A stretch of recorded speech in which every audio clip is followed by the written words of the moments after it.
Taya ngayon. Okay? G?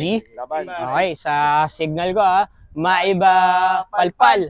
O gagi pare, palpal ka. Ikaw taya. So yung taya, you have to make sure na you have to guard this one at all costs pare. Huwag mo siyang mapapatumba dapat. Put this one here, yung chinelas mo ba, in your case, itong shoes mo, para di siya mapalasik ng super legit, ng super kusog talaga. Okay? So G na yan Ay, gagi pare. So, simple lang yan. Of course, number one, you have to make a put it sa puro.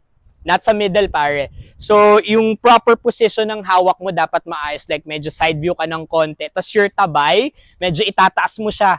Gagi pare, itataas mo siya yung tabay mo. Like, garo kapalpal na pagtaas. Tapos yung yung kamot mo din, you have to position it like this, pare. No, as if naghihirila ka ng puwersa, pare.